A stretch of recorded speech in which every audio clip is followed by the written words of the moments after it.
et que les gens ils ont leur mot à dire. C'est tout simplement ça. Alors ñu avancé wax ci accident yi ça a été évoqué hier au Conseil des ministres. Le Premier ministre a annoncé un comité interministériel sur la sécurité routière. Le président a donné aussi des ordres très clairs. Mais est-ce que Adama jëmuñu ci li fi amoon des mesures qu'on ne peut pas appliquer? C'est-à-dire dañuy jaale ñu ci ñi nga xam ne ñoo ci ñàkk seen bakkan parce que aussi métti na et ça fait très longtemps. La question du transport c'est pas un comité interministériel qui doit régler l'affaire. Il faut aller vers les assises du transport et avoir une démarche inclusive, impliquer tous les acteurs. Suñ ko deful ils vont rater le coach. Encore. Et c'est pas bon. C'est ça. Et l'État doit prendre ses responsabilités. Gis nga transport sooy jël avion jàmbaar aéroport ngay dem kenn gisul kiy jël avion taxaw ci biti di xaar avion. Pourquoi qu'on accepte que les Sénégalais di jël oto di dem transport dem taxaw buntu Pikine di ko xaar. wala Cambérène. Pourquoi? C'est-à-dire le transport routier foofu la désorganisation bi am parce que sooy jël bateau da ngay dem quai port sooy dem avion da ngay dem aéroport mais pourquoi les Sénégalais ne vont pas vers l'aérogare vers la gare routière? Ils préfèrent génn dans la clandestinité gérée avec la complicité des forces de défense et de sécurité. kon désorganisation mooy problème bu njëkk bi. Deuxième problème mooy l'unité du secteur du transport. Ils peinent à se réunir à être ensemble à dire le même mot. Pourtant ils ont un syndicat, non? waaye dañoo bëri nag. Et ils acceptent la division des acteurs des autorités publiques parce que ku ci ne da ngay ñëw sa parti bi laa bokk donc sama syndicat dafa war a am doole. Aujourd'hui les syndicats qui étaient marron beige ils vont perdre le pouvoir, les syndicats qui sont rouge vert vont prendre le pouvoir parce que noonu la ñuy taxawee noonu la ñu koy gisee et ça règle pas la question du secteur. Troisième chose c'est au niveau de l'État. L'État doit rester fort et debout par rapport parce que accident yëpp di koy andi c'est l'âge des véhicules, la vétusté de nos voitures. Oto yu bari dañ leen tôlier. Pour régler cette question-là il faut renouveler le parc automobile et augmenter l'âge d'entrée des véhicules parce que am na oto yu am 15 ans ñoo gën a bees sama oto man. C'est vrai. ñu ngi ci 8 ans tey. ñu ngi ci 8 ans 5 ans la jógee dem ci 8 ans allons vers 12 ans par exemple pour permettre à ces transporteurs-là de renouveler leur parc parce que suñ ko renouveler wul c'est des problèmes.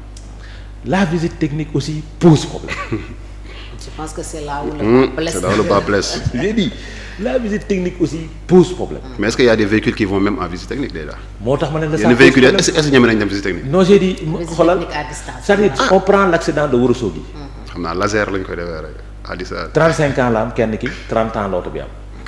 oto bi 35 ans. benn oto bi 35 ans la am beneen bi 30 ans. Allahu akbar. Minicar bi 30 ans. xam nga ñooñu war ñu daw. Pour dire vrai, comment ils ont fait pour avoir la visite technique? Donc. Mais en plein centre-ville oto daf lay romb tu te demandes est-ce que kii. loolu tax ma ne la il faut faire l'audit de fi ñuy defee visite technique bi il faut faire l'audit pour voir comment les choses fonctionnent. Mais foofu on a toujours dénoncé une corruption. Oui. Présumée xam nga présumé xam nga c'est des situations qui sont là. Mais pour ñu mën a scinder loolu yëpp c'est pas un conseil interministériel qui prend un jour. Mais est-ce que le conseil ministériel, je ne sais pas, moi j'y vais de bonne foi, est-ce que c'est pas comment on appelle ça, un prétexte, c'est-à-dire au moins pour lancer le ministre pour aller vers les assises peut-être. Le ministre avait parlé d'assises du transport. J'ai dit peut-être oui, le conseil interministériel. On avait retenu la date le mois de juillet.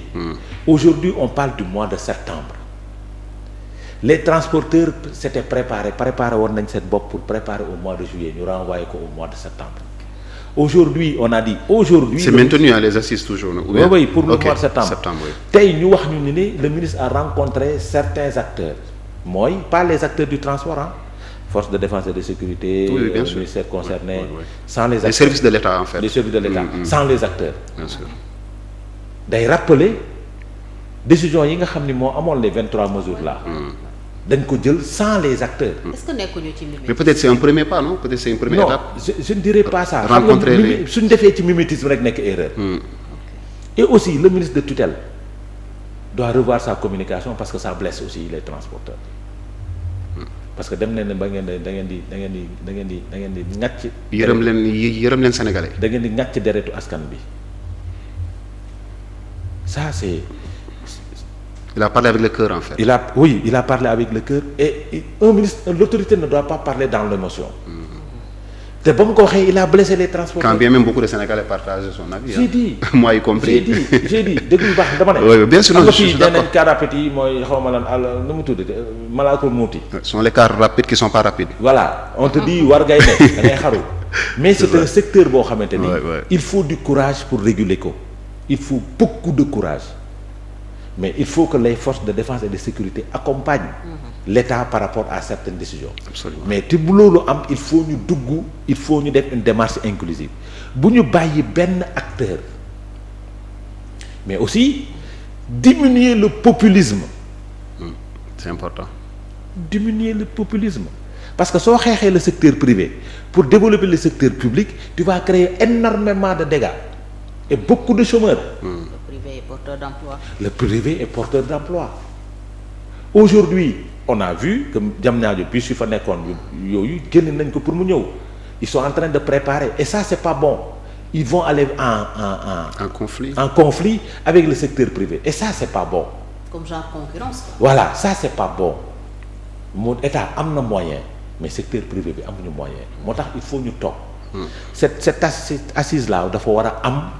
pour ñu mën a réguler ce secteur parce que day créer emploi dafa bokk ci développement réew mi mais il y a un problème crucial. fan la accident yi bëri route nationale numéro 1 route nationale numéro 2 axe Dakar Saint-Louis axe Dakar Tamba la route est très étroite trop même c'est ça c'est-à-dire la dimension de 2 camions mënuñu def nii ci biir tali bi. su ñaari camion di dem. il faut kenn wàcc même si la route est réglementaire parce que la dimension c'est 7,5 mètres. c'est 7 mètres même si la route est dimension donc mais il faut que l'État travaille c'est vrai. jamono tu veux qu'on élargisse la route. jamono ji ñu ngi koy élargir. pourtant loolu chauffeur yi nee nañu c'est pas un problème. non oui excuse-moi en fait du moment que tu dis c'est réglementaire xam nga bon on va pas trouver des choses. les chauffeurs même on dit que ça c'est comme c'est réglementaire ça veut dire que léegi Adama man dama jàpp ne tu as parfaitement raison peut-être un conseil interministériel moi je pense que c'est une première étape peut-être pour pouvoir aller vers les assises mais aussi rencontrer les services de l'État aussi c'est très important d'abord